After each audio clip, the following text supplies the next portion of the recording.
Haya, na ndugu yetu mwingine anasema nakukumbusha dua nilisemaga. Anasema nakukumbusha dua ulisemaga mtu akifanya mara kwa mara anapata mke mwema. Subhana al-Malik al-Alam. Mungu akubariki ndugu yangu kwa kunikumbusha, lakini kwa kweli mimi kichwani nilikuwa sikumbuki tena. Nisameheni jamani, maana mbali na dhurufu mbalimbali, lakini mimi ni mzee pia. Msione ninasema hivi, mimi ni kibabu. Kwa hiyo kusahau kunakuwa kwingi, na ukisahau wakati mwingine unasahau kama vile jambo hilo halikuwahi kutokea. Kuna uradi uko kwenye Jaljaluti, kitabu kimoja kikubwa kidogo cha uganga. Kuna dua mle inaitwa Jaljaluti.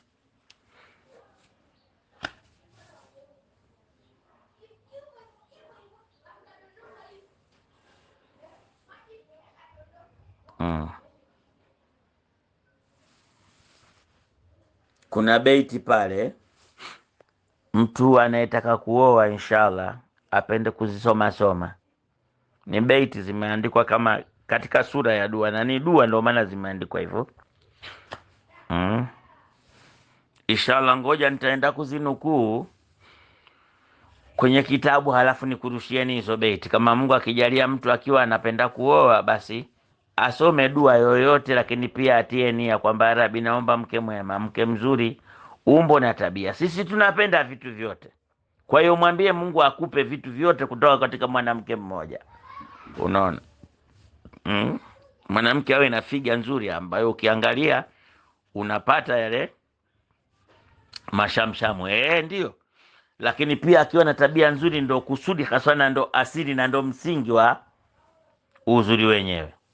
Kwa hiyo mwambie Mungu, naomba mwanamke ambaye kwa rehema yako ya Rabbi, napenda mwili wake nikiuona na tabia yake akinifanyia, ili nipate vyote katika mwanamke huyo mmoja. Wanawake wanaruhusiwa kuwa wengi, lakini kuna masharti ya uwezo hapo. Hatufanyi vitu kwa sababu ya haja yetu tu, tunafanya vitu kutokana na hali si kuhusu sisi na hivyo vitu. Kwa hiyo inshallah nitazituma zile beiti, na mkiniona nimekafirika tena mnikumbushe hivi. Kwa kweli ninasahau sana. Mwenyezi Mungu anikumbushe na anisaidie.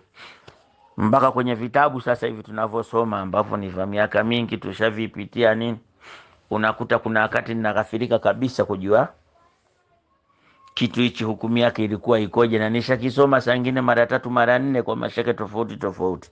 Lakini ndo natija ya umri, wakati mwingine pia natija ya mihangaiko kuwa mingi katika mtu.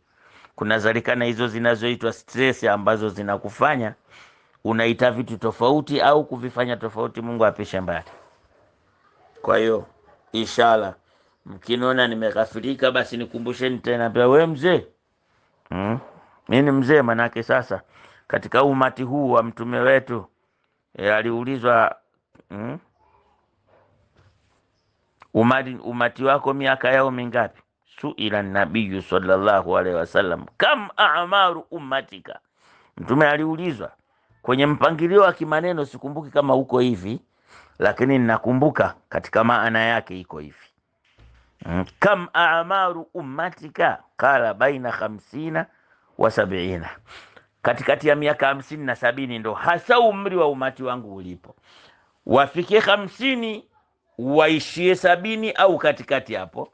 Wa aqalluhum man yujawiz dhalika, lakini wachache sana wanaovuka 70. Na wallahi Allah bwana mtume akisema, shekhe, ni wahai. Kwa hiyo iko hivyo kama mstari uliopigwa vizuri na rula. Wachache sana wanaovuka miaka 70 kwenda huko 80 kuendelea. Sasa mimi nishavuka miaka 60. Ina maana 50 nimeshaiacha mbali. Na nyemelea 70 hapo. Niombeeni Mungu inshallah anifikishe huko 70 na anivukishe niende inshallah mpaka 100, Mungu akijalia. Hata 110 na ngapi. Alhamdulillah, Mwenyezi Mungu inshallah atubariki. Lakini umri wenyewe uwe na faida, uwe na maslahi, na uwe na kufaa. Uwe na mafanikio kadhalika toka mwili wenyewe na tasarufati zake, lakini pia na vikonombwezo vake vinavyopalilia huo umri kuwa na faida. Afya njema, muafa wa Mungu, nusura yake, hifadhi yake, stara yake, salama yake, amna, imani, amani yake kwenye kila jambo. Niombeeni vyote, maana msiseme tu Mungu mpe umri mrefu alafu la ilaha illa unadundwa na njaa mpaka kichwa kinavurugikana. Unaangalia mbele, unaona nyuma. La ilaha illa ni hatari. Kwa hiyo inshallah tuombeane Mungu, maana kuishi kila mtu anatakiwa aombe kuishi, kwa sababu hata Bwana Mtume alisema ili upate kukaa kama mbaya uombe toba, na kama ni mzuri uzidishe mema.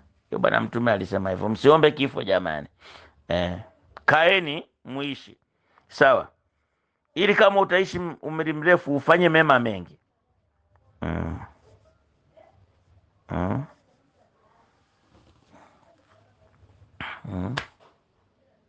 Allahu akbar. Basi ndio hivyo, Mwenyezi Mungu atusaidie inshallah. Sasa katika hali kama hiyo, ndio maana nimekuwa mtu ghafilikaji sana. Kwa hiyo mambo mengi mkiona nimeghafilika, nikumbusheni, si umwe kabisa, nashukuru Mungu, lakini napita katika mazingira hayo ya kuwa msahaulifu, mghafilikaji, na mambo yamekuwa mengi kichwani. Kwa hiyo stress haya, Allahu akbar. Mungu atufanyie faraja ya haraka juu ya kila kitu, alafu Mungu ajalie iwe ndio chanzo na sababu ya haraka pia vichwa vyetu kutulia, tukafanya yetu kwa utaratibu inshallah. Kwa hiyo nitalifanyia kazi, mkiona imepita bila hivyo nikumbusheni.